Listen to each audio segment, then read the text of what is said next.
Hello नमस्कार साथियों। मैं टीचिंग ओरिएंटेड पे मनीष कुमार आपका स्वागत करता हूं। दोस्तों, आज का जो टॉपिक है जो बहुत ही इम्पोर्टेंट होगा। अभी हाल फिलहाल में जो डीएसएसबी पीजीटी का एग्ज़ाम हो रहा है उसका मैंने आज हिंदी का पेपर लेकर आया हूं, क्योंकि डीएसएसबी में ऐसा होता है कि जो क्वेश्चन एक बार अगर पूछ देता है तो उससे हमेशा वो क्वेश्चन पूछता आ रहा है। तो यह क्वेश्चन आपके लिए बहुत ही इम्पोर्टेंट होगा। तो इस वीडियो को पूरा देखिएगा। अगर आपको अच्छा नहीं लगेगा तो कहते हैं कि चैनल को डिसलाइक कर दीजिएगा, चैनल को अनसब्सक्राइब कर दीजिएगा, लेकिन वीडियो को ज़रूर देखिएगा। चलते हैं पहले क्वेश्चन को बिना किसी स्टार्ट करते हैं। जैसे पहला क्वेश्चन है, उस विकल्प का चयन कीजिए जो प्रत्यय शब्दों का। ये क्वेश्चन बहुत विवाद जो क्वेश्चन बना हुआ है। ये जैसे इसमें लिखा हुआ है प्रत्यय को, लेकिन इसमें प्रत्यय शब्द उपसर्ग की बात है। सुगम लीजिए या प्रसाधन लीजिए या अधिकार लीजिए या प्रदेश लीजिए। तो ऐसे ऑप्शन में ऐसे जो क्वेश्चन बनते हैं उसमें ऐसा पूर्ण रूप से उम्मीद है कि सभी को बोनस मार्क्स मिलेगा। जैसे यहाँ आप देख सकते हैं, सुगम में सु उपसर्ग प्र, अधिकार प्र, यहाँ पर जो है, तो इस प्रकार पूर्ण रूप से सभी उपसर्ग हैं। तो इस प्रकार इसका उत्तर विवाद स्पीड में पड़ा हुआ है। तो चलते हैं, इन्होंने बोर्ड ने ये इसका आंसर लिया है। तो फिर चलते हैं अगले स्लाइड में, अगले क्वेश्चन पे। दूसरा क्वेश्चन, जो कि ये भी क्वेश्चन बहुत ही इम्पोर्टेंट होगा। हाल फिलहाल में जो पीआरटी और टीजीटी का एग्जाम होने वाला है, इसके लिए तो रामबाण साबित होगा। देख सकते हैं इसमें कह रहा है कि पुल्लिंग का सही, तो इसमें कवित्री है। क्या है? कवित्री। तो इसका क्या होगा? ये कवि होगा। कवित्री स्त्रीलिंग है और उसका कह रहा है ये पुल्लिंग को कौन होगा, तो ये कवि होगा। तो थोड़ा जान लेते हैं कि विदुर किसका है। विदुर तो विधवा, जो विधवा औरत होती है उसके मतलब उसका जो पुल्लिंग होता है उसका विदुर हुआ। लेखिका, लेखक, महोदय, फिर महोदय का फिर स्त्रीलिंग महोदया होगा। इस प्रकार क्वेश्चन आपको हर एक ऑप्शन को देखना है, क्योंकि डीएसएसबी में देखा गया है कि ऑप्शन से भी वह क्वेश्चन बना लेते हैं। तो फिर अगले स्लाइड में चलते हैं। तीसरा नंबर क्वेश्चन है, कोई आदमी, देखिए क्वेश्चन को बहुत अच्छे से पढ़ना और बेहतरीन ढंग से। कोई आदमी रो रहा है, वाक्य में शब्द क्या है? तो कोई आदमी रो रहा है, जैसे कह रहा है कोई, तो ये हुआ आपका सार्वनामिक विशेषण। विशेषण जान लेते हैं कि ये 4 प्रकार के होते हैं: गुणवाचक, परिमाणवाचक, संख्यावाचक और ये सार्वनामिक। तो यह जो ये सार्वनामिक होते हैं, ये होते हैं, आप यहाँ लिख भी सकते हैं। जैसे मैं लिखने की कोशिश करता हूँ कि यह हुआ आपका, उसके बाद वह, उसके बाद कौन, उसके बाद क्या और कोई, उसके बाद कुछ। तो इस प्रकार अगर आप सब देखते हैं तो ये आपका सार्वनामिक विशेषण होता है। चलते हैं अगले क्वेश्चन पे, 4 नंबर क्वेश्चन पे। ये क्वेश्चन बहुत ही आसान है, जो विलोम शब्द की पहचान कर रहा है। तो बहुत ही आसान है। उपयोगी, तो उपयोगी का क्या होगा? ये अनुपयोगी। फिर चलते हैं 5वें नंबर क्वेश्चन पे। इसमें कह रहा है एक काल से क्वेश्चन है, वाक्य काल। इसमें एक वाक्य दिया गया है और इसमें कह रहा है कि कौन सा ये काल है। देखिए, अगर आप पीआरटी के या टीजीटी के प्रीवियस ईयर के क्वेश्चन को भी देखिएगा तो इससे पता चलेगा कि यह क्वेश्चन बनता ही है।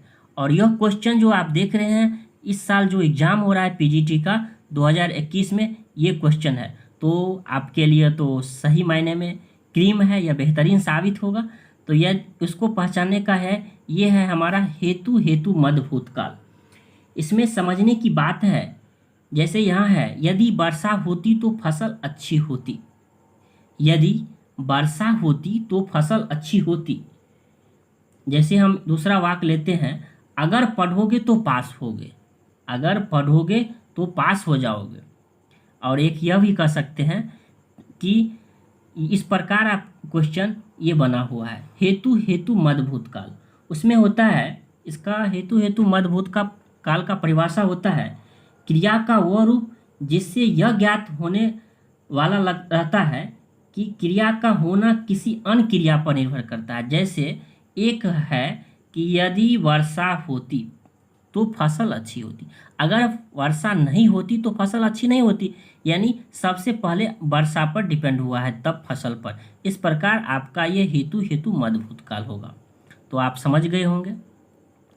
फिर चलते हैं छठे नंबर क्वेश्चन पे। जैसे है कि मुहावरा दिया हुआ है और उसका क्या, जैसे खेल खेल में, तो खेल खेल में क्या होता है, कहते हैं कि खेल खेल में वो पास कर गया। इसका मतलब क्या, कम मेहनत में तो आसानी से। जैसे कहते हैं कि खेल खेल में वो अपना गर्लफ्रेंड को पटा लिया। इसका मतलब क्या होता है, एक दोस्त को मतलब क्या कर लिया। जैसे कहते हैं एक लड़का ने खेल खेल में एक लड़की को पटा लिया। इसका मतलब क्या हुआ, यानी उसको लड़की को अपने अंदर अपनी भाषा के स्किल के दम पर, या कोई लड़का हो या लड़की हो, तो क्या हुआ, ये आसानी से कर लिया कोई भी काम। जैसे वो कहता है खेल खेल में ही काम कर लिया, मतलब पूर्ण रूप से आप कह सकते हैं कि आसानी से। तो आप समझ गए होंगे बेहतरीन ढंग से। अगर आप वीडियो आपको अच्छा लग रहा हो तो प्लीज़ चैनल को सब्सक्राइब अभी तो नहीं, अगर नहीं कीजिएगा तो वीडियो को लास्ट में अगर अच्छा लगेगा तो ज़रूर कर दीजिएगा। तो शुद्ध रूप कहता है, तो शुद्ध रूप ये आप देख सकते हैं, ये कृतज्ञता है। तो इस प्रकार आपका एक शुद्ध और अशुद्ध रूप में भी आता है, इन्हें आप देख सकते हैं। 8वें नंबर क्वेश्चन पे चलते हैं। जो पर्यायवाची है, इसमें कह रहा है ये सारंग का मोर होता है। फिर 90 क्वेश्चन पे है, ये विराम चिन्ह से तो क्वेश्चन पूछता ही है, तो आप विराम चिन्ह को अच्छे से पढ़ सकते हैं। इसमें कह रहा है कौन सा विराम चिन्ह सहित मान्य, जैसे यहाँ दिया हुआ है पिताजी ने कहा श्याम ठहरो मैं आता हूँ। मतलब क्या, सबसे पहले किसने कहा, पिताजी ने कहा, तो सबसे पहले यहाँ कॉमा लगा हुआ है। ठीक, श्याम ठहरो ये विस्मयादि बोधक जिसे हम एक्सक्लामेशन कहते हैं, और उसके बाद मैं आता हूँ यानी वाक्य जो पूरा हो रहा है। तो इस प्रकार ये 3 हुआ, ये कॉमा हुआ, ये आपका विस्मयादि बोधक हुआ, और उसके बाद ये पूर्ण विराम हुआ। तो इस प्रकार ये इसका सी हो जाएगा। 10 नंबर क्वेश्चन है जो संधि विच्छेद से है। तो आप देख सकते हैं यहाँ लिखा हुआ है कि सागर जोर उर्मी जिसे सागर उर्मी, ये हुआ आपका, तो 10 का सी होगा। 11 नंबर क्वेश्चन पे चलते हैं। कहता है सर्वनाम का सही भेद बताइए। सर्वनाम का, जब हम कहीं जाएंगे, तो इस प्रकार ये हुआ जब हम कहीं जाएंगे, मतलब निश्चित तो नहीं है कि कहाँ जाएंगे, कहीं जाएंगे, तो ये हमारा अनिश्चयवाचक सर्वनाम होगा। तो इस प्रकार ये 11 का 4 हुआ। 12 नंबर क्वेश्चन है, इसमें कह रहा है कि आप तत्सम शब्द को, इसमें कह रहा है उस विकल्प का चयन कीजिए जो दिए गए शब्द का तत्सम रूप है। तो तत्सम, तो मक्खी, उसका क्या होगा, ये मक्षिका यानी संस्कृत शब्द।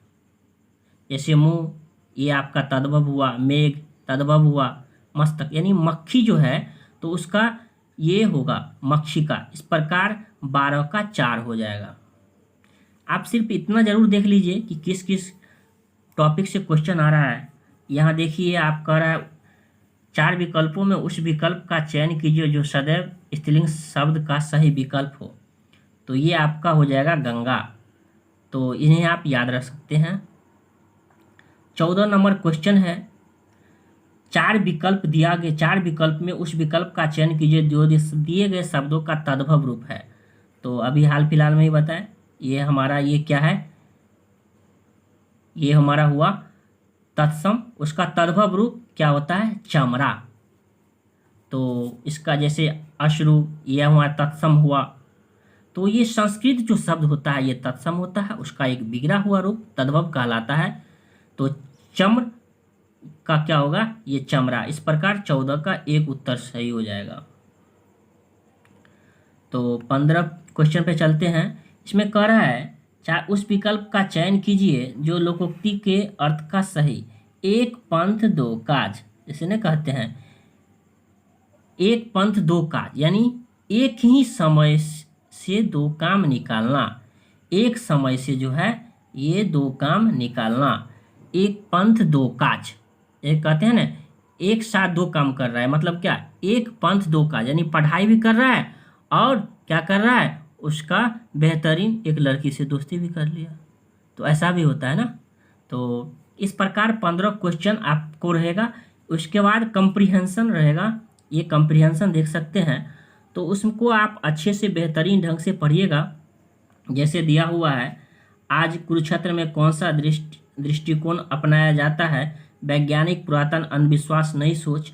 तो आप इन्हें बेहतरीन ढंग से आप इन्हें स्क्रीनशॉट ले सकते हैं, आप इन्हें पढ़िएगा और उनका जवाब ज़रूर दीजिएगा। तो आप, क्योंकि वीडियो लंबा हो जाएगा, तो इसके लिए आप देखिए जितने भी ये कंप्रीहेंशन पैसेज होता है ये आपको कंप्यूटर पर ऐसे ही मिलेगा, तो जिससे आपको पढ़ने में दिक्कत नहीं होगी। तो जिन्होंने पहले एग्ज़ाम दे दिया है तो उनके लिए अच्छी बात है, और जिन्होंने नहीं दिया है तो घबराने की बात नहीं है। जिसे आप ये देख सकते हैं, आप स्क्रीन पर ऐसे ही आएगा, क्योंकि ये क्वेश्चन है, इस साल का पूछा गया हो क्वेश्चन है। जैसे एक व्याकरण 20 नंबर में आया हुआ है, तो हम लिख सकते हैं कि आपका ये कह रहा है कि प्राचीन का विलोम क्या होगा, प्राचीन, तो इसका हो जाएगा अर्वाचीन। तो इस प्रकार 20 क्वेश्चन को मैंने, मतलब 15 क्वेश्चन को जो कि ग्रामेटिकल थे, 5 क्वेश्चन जो कि कंप्रीहेंशन से है, तो मैंने ये डिस्कस किया। अगर आप यहाँ तक वीडियो को देख रहे हैं, तो अगर आपको वीडियो अच्छा लगता हो तो प्लीज़ चैनल को सब्सक्राइब कर दीजिएगा और दोस्तों के साथ शेयर कीजिएगा। अगर चैनल अच्छा नहीं लगता है, अगर वीडियो आपको लगा कि आपको वीडियो आपके लिए फ़ायदेमंद नहीं है, तो प्लीज़ आप वीडियो को डिसलाइक कर सकते हैं, चैनल को अनसब्सक्राइब कर सकते हैं। लेकिन आप लोग से हाथ जोड़ के निवेदन है कि अगर वीडियो अच्छा लगता हो तो प्लीज़ दोस्तों के साथ शेयर ज़रूर कीजिएगा और चैनल को सब्सक्राइब ज़रूर कीजिएगा। तो आशा करता हूँ कि दोस्तों आप लोग ज़रूर ऐसा कीजिएगा। फिर मिलते हैं अगले वीडियो में, तब तक के लिए धन्यवाद। पढ़ते रहिए, मस्ती करते रहिए।